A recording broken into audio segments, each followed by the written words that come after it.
আসসালামু আলাইকুম। Hello viewers, কেমন আছেন আপনারা? আশা করি নিশ্চয়ই ভালো আছেন। আজ আপনাদের কাছে নিয়ে এসেছি জীবনে চলার পথে সহায়ক ভূমিকা রাখা অজানা কিছু তথ্য, যা জানলে আপনি অনেক অবাক হবেন। এমনকি এই বিষয়গুলো জানলে আপনার ব্যক্তিগত জীবনে কাজে লাগিয়ে আপনিও হয়ে উঠতে পারেন অপরের কাছে আরও মূল্যবান ও প্রিয়। সুতরাং দেরি না করে চলে যাই আমাদের আজকের ভিডিওতে।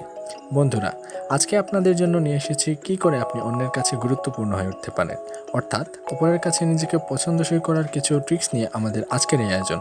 আর হ্যাঁ, আপনি যদি আমাদের চ্যানেলে নতুন হয়ে থাকেন তাহলে অবশ্যই আমাদের দুই দৃশ্য ইউটিউব চ্যানেলটি সাবস্ক্রাইব করুন এবং পাশের বেল আইকনটি প্রেস করুন, যাতে করে নতুন নতুন ভিডিও পেতে পারেন। আর ইতিমধ্যেই যদি আমাদের চ্যানেলটি সাবস্ক্রাইব করে থাকেন তাহলে আপনাকে অনেক ধন্যবাদ। আচ্ছা, কাউকে আপনার প্রেমে পড়ানোর জন্য কি করতে হবে জানবেন? আপনি কি নিজেকে চট করে অপরের কাছে ভালো লাগানোর উপায় জানতে চান? অল্প কথায় অপরের কাছে নিজেকে পছন্দসই করে তুলতে চান? তাহলে এই ভিডিওটি আপনার জন্য। নাম্বার 1, অপরের সম্পর্কে আন্তরিকভাবে আগ্রহী হয়ে উঠুন। এই বিষয়ে 40-এর দশকের ইংরেজ জনক ভদ্রলোকের জবানিতে একটি গল্প শুনে আসি। আমি ভদ্রলোকের কাছে ঠিক 1 মিনিট সময় দিতে অনুরোধ জানাই। এই শর্তেই তিনি আমার সঙ্গে সাক্ষাতে রাজি হন। আমার প্রয়োজনের ব্যাপারটা তাকে জানানোর পর আমাকে একটা চেয়ারে বসতে বলে তিনি আমার জন্য খরচ করেছিলেন ঠিক 1 ঘন্টা 45 মিনিট সময়। এরপর তিনি আরেকজন কর্মকর্তাকে ডাকলেন। তিনি চেইন স্টোর নিয়ে একখানা বই লিখেছিলেন। তিনি যাবতীয় চেইন স্টোর সংস্থার কাছে চিঠি লিখে ওই বিষয়ে বিতর্ক সম্পর্কে একখানা বই আমাকে বানিয়ে দেন। তার মত হলো, এই চেইন স্টোর মানব সমাজে সেবা করে চলেছে। তিনি খুবই গর্বিত। সমাজে নানা স্তরের জন্য যা করে চলেছেন সে কথা বলার ফাঁকে তার মুখ চোখ উজ্জ্বল হয়ে উঠেছিল। আমি স্বীকার করছি, তিনি নানা অজানা বিষয়ে আমার দৃষ্টি উন্মুখ করে দিয়েছিলেন। এসব আমি স্বপ্নেও ভাবিনি। তিনি আমার মানসিক দৃষ্টিভঙ্গি সম্পূর্ণ পাল্টে দেন। আমি যখন চলে আসছিলাম তিনি আমার সঙ্গে দরজা পর্যন্ত এলেন। তারপর আমার কাঁধে হাত রেখে বিতর্কে আমার সৌভাগ্য কামনা করলেন। পরে একসময় আবার দেখা করে বিতর্কে কীরকম ফল হলো আমায় জানাতে অনুরোধ করলেন। শেষ যে কথা তিনি আমায় বললেন তা হলো, বসন্তকালের শেষে আরেকবার আমার সঙ্গে দেখা করবেন। আমার কাছে ব্যাপারটা একেবারে অলৌকিক। তিনি আমার কাছ থেকে কোনো রকম প্রস্তাব ছাড়াই কয়লা কিনতে চাইছেন।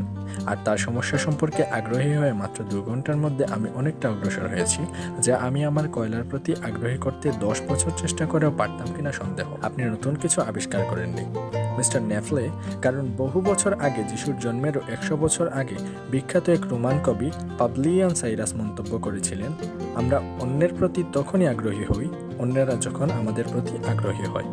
অতএব বন্ধুরা, অন্যকে আমাদের প্রতি সত্যিকার অর্থে আগ্রহী করতে হলে আমাদের নিজেদেরকে অন্যের প্রতি সত্যিকার অর্থে আগ্রহী হয়ে উঠতে হবে।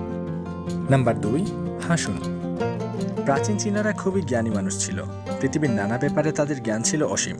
তাদের একটা প্রবাদ নিয়ে আমাদের উচিত সেটা আমাদের টুপির নিচে সেটে রাখা। সেটা হলো এইরকম: যে মানুষের মুখে হাসি নেই তার কোনো দোকান খোলা উচিত নয়। দোকানের কথা বলতে গেলে ফ্রাঙ্ক আরভিন ফ্লেচারের বিজ্ঞাপনটার কথা মনে রাখা দরকার। তিনি দিয়েছেন এই ঘরোয়া দার্শনিক তত্ত্ব: বড়দিনে হাসির মূল্য, এতে নেই খরচ, তবে সৃষ্টি করে অনেক কিছু। এতে যারা গ্রহীতা তাদের প্রচুর লাভ হয়, অথচ যারা দেয় তাদের কোনো ক্ষতি হয় না। এটা ঘটে যায় চোখের নিমিষে, কিন্তু তার স্মৃতি থাকে যায় বহুদিন।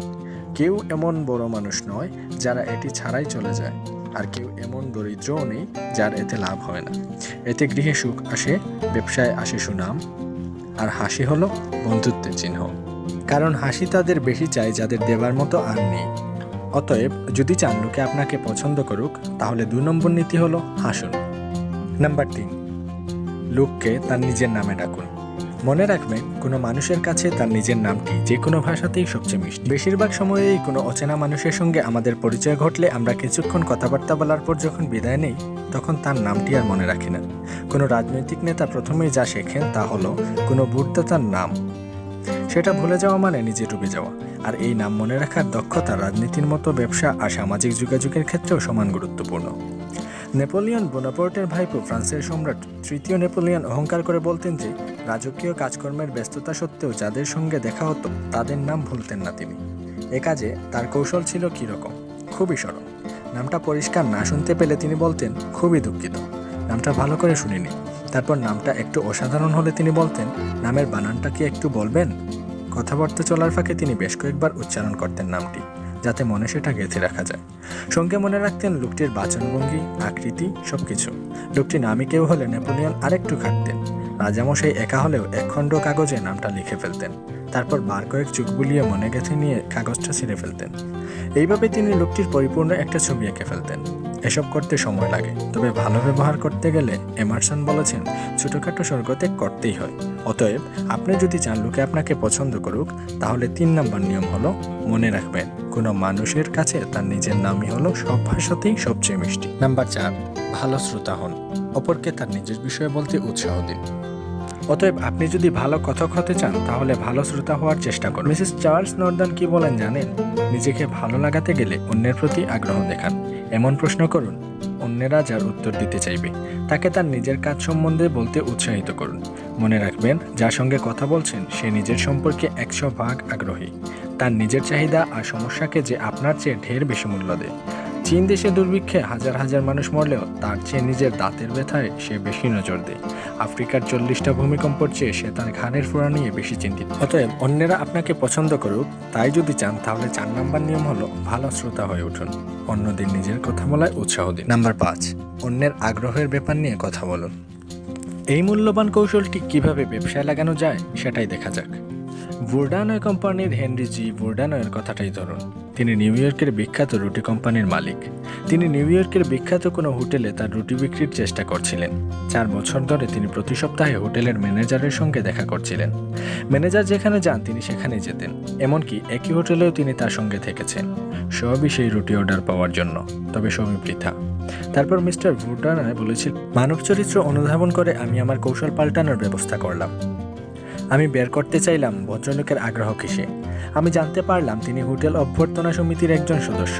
দেখতে পেলাম তিনি শুধু সদস্যই নন, দারুণ আগ্রহের জন্য তাকেই সভাপতি করা হয়েছে। তাছাড়া তিনি আন্তর্জাতিক সমিতির প্রেসিডেন্ট। যেখানেই ওই সমিতির সভা হোক, সেটায় হাজির হতে পাহাড়, সমুদ্র, মরুভূমি পার হলেও তিনি রাজি নন। অতএব তার সঙ্গে পরদিন দেখা করলাম। আমি ওই অভ্যর্থনাকারীদের নিয়ে আলোচনা করলাম। কি আশ্চর্য ব্যাপার যে ঘটল কি বলবো। তিনি আমার সঙ্গে প্রায় আধ ঘন্টা ধরে অভ্যর্থনাকারীদের সম্পর্কে কথা বললেন। তার কণ্ঠস্বর প্রায় আবেগে আপ্লুত হলো। পরিষ্কার বুঝতে পারলাম এই সমিতি তার শখ আর জীবনের একমাত্র বাসনা। তার অফিস সেরে আসার সময় তিনি আমাকে তার সমিতির সভ্য করে নিলেন। ইতিমধ্যে আমি রুটি নিয়ে একটা কথা বলিনি, তবে কদিন পরে হোটেলের স্টুয়ার্ড রুটির নমুনা নিয়ে দেখা করতে ফোন করলেন। মিস্টার স্টুয়ার্ড আমাকে অভ্যর্থনা জানিয়ে বললেন, বুড়োকে আপনি কি করেছেন জানি না, তিনি তো আপনার প্রশংসায় ফেটে পড়েছেন। একবার কথাটা ভাবুন, 4 বছর ধরে আমি যা পারিনি, উনি কিসে আগ্রহ তা যদি বার করতে না পারতাম। তাই যদি চান লোকে আপনাকে পছন্দ করুন, তাহলে 5 নম্বর নিয়ম হলো অন্যের ব্যাপার নিয়ে উৎসাহিত হন। নাম্বার 6, অপর ব্যক্তিকে গুরুত্বপূর্ণ ভাববার সুযোগ দিন, আন্তরিকভাবেই তা করুন। মানুষের ব্যবহারের জন্য বিশেষ গুরুত্বপূর্ণ আইন আছে। আমরা সেই আইন মেনে চললে আমরা বলতে গেলে জীবনে কোনো দিনই ঝামেলায় পড়ব না। আসলে এই আইন মেনে চললে তার বদলে পেয়ে যাবে অসংখ্য বন্ধুবান্ধব আর অনাবিল সুখ। কিন্তু যে মুহূর্তে আমরা এই আইন ভঙ্গ করব, তখনই আমরা সীমাহীন ঝামেলায় পড়ে যাব। আইনটা হলো এই রকম, সব সময়েই অপর ব্যক্তিকে শ্রেষ্ঠত্ব উপলব্ধি করতে সুযোগ দিন। আগেই বলেছি, প্রফেসর জন ডিউই বলেছেন যে নিজের শ্রেষ্ঠত্ব ভাবা মানুষের একটা চিরন্তন আকাঙ্ক্ষা। প্রফেসর উইলিয়াম জেমস বলেন, মানব চরিত্রের গভীরতম নীতি হলো প্রশংসিত হওয়ার আশা করা। আগেই যেমন বলেছি, এই আকাঙ্ক্ষাই আমাদের অন্যান্য সব প্রাণীদের সঙ্গে তফাৎ বুঝিয়ে দেয়। এই আকাঙ্ক্ষাই আসলে সভ্যতার সৃষ্টির। দার্শনিকরা হাজার হাজার বছর ধরেই মানবিক সম্পর্ক নিয়ে চিন্তাভাবনা করে আসছেন। আর এই সব চিন্তাভাবনার মধ্যে থেকে যে ফসল মেলেছে তা হলো একটি গুরুত্বপূর্ণ ধারণা। এটা নতুন কিছু নয়, এই ইতিহাসেরই মতো পুরনো। অন্যের প্রতি সেই ব্যবহার করো, অন্যের কাছ থেকে যা আশা করো। আপনি যাদের সংস্পর্শে আসেন তাদের সমর্থন আশা করেন। আপনি চান আপনার প্রকৃত মূল্যায়ন। আপনি চান আপনার ছোট্ট দুনিয়ায় নিজের গুরুত্ব।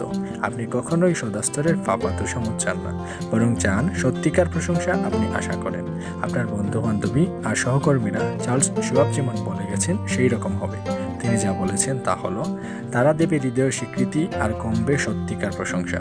আমরা সবাই তাই চাই। আপনি কি ভাবেন জাপানিদের চেয়ে আপনি শ্রেষ্ঠ? আসল সত্য হলো, জাপানিরা আবার আপনার চেয়ে নিজেদের শ্রেষ্ঠ বলে ভাবে। কোনো রক্ষণশীল জাপানি কোনো সাদা চামড়ার মানুষকে জাপানি মহিলার সঙ্গে নাচতে দেখলে ক্ষেপে আগুন হয়ে যায়। আপনারা কি নিজেদের ভারতের হিন্দুদের চেয়ে শ্রেষ্ঠ বলে মনে করেন? অথচ হিন্দুরা নিজেদেরকে আপনাদের চেয়ে ঢের বেশি শ্রেষ্ঠ বলে ভাবে। আপনি কি নিজেদের এক্সিমোর চেয়ে সেরা বলে ভাবেন? এটা অবশ্যই আপনার ব্যক্তিগত ইচ্ছা ছাড়া আর কিছু না। তবে এক্সিমোরা আপনাদের সম্পর্কে কীরকমভাবে একটু জানতে চান? এক্সিমোর মধ্যে এমন কিছু লোক আছে যারা ভারী অলস, তারা কাজকর্ম করতেই চায় না। এক্সিমোরা তাদের বলে সাদা চামড়ার মানুষ। এর কারণ হলো, এটাই তাদের ঘৃণার চরম প্রকাশ। যে কোনো জাতি অন্য জাতির চেয়ে নিজেদের শ্রেষ্ঠ বলে ভাবে, আর এর থেকেই জন্ম নেয় দেশপ্রেম আর যুদ্ধ। কাউকে আপনার প্রেমে পড়ানোর জন্য কি করতে হবে শুনবেন? বেশ, তবে সেই গোপন রহস্যটা বলে দিই শুনুন। এটা কাজ হবেই, তবে কৌশলটা আমার নয়। আমি এটা ধার করেছি ডরোথি ডিক্সের কাছ থেকে। তিনি একবার বিয়ে পাগলা একজনের সঙ্গে দেখা করেছিলেন। লোকটা অন্তত 23 বার সুন্দরীদের হৃদয় আর তাদের ব্যাংক তহবিল জয় করেছিল। তবে একটা কথা আড়ালে জানাই, লোকটার সঙ্গে ডরোথি ডিক্সের দেখা হয় জেলখানায়। ডরোথি ডিক্স তার ওই প্রেমে পড়ার কৌশলের কথা জানতে চেয়েছিলেন। সে জবাব দেয়, এতে রহস্য কিছুই নেই। আপনাকে যা করতে হবে তা হলো মেয়েটির সম্বন্ধে অনর্গল শুধু কথা বলে যান, ব্যাস, তাতেই কাজ হবে। পুরুষদের সম্পর্কেও একই কৌশল খাটে। ডিসরেলি একবার বলেন, যে কোনো পুরুষের সঙ্গে তার নিজের বিষয়েই বলুন, দেখতে পাবেন সে ঘন্টার পর ঘন্টা শুনতে যাবে। ডিসরেলি ছিলেন অতি ধুরন্ধর মানুষ। তার মতো কেউ ব্রিটিশ সাম্রাজ্য চালাতে পারেনি। অতএব মানুষ আপনাকে পছন্দ করুক তাই যদি চান, তাহলে এই নিয়মটি মেনে চলুন। অপর ব্যক্তিকে শ্রেষ্ঠত্ব অনুভব করার সুযোগ দিন, আন্তরিকভাবে সেটা করবেন। বন্ধুরা, আজকের মতো এই পর্যন্তই। ভিডিওটি কেমন লাগলো তা আমাদেরকে কমেন্টের মাধ্যমে জানাবেন। আর হ্যাঁ, এইরকম নতুন নতুন ভিডিও পেতে অবশ্যই আমাদের চ্যানেলটি সাবস্ক্রাইব করবেন এবং পাশের বেল আইকনটি প্রেস করতে ভুলবেন না। আজকের মতো এখানে বিদায় নিচ্ছি। আল্লাহ হাফিজ।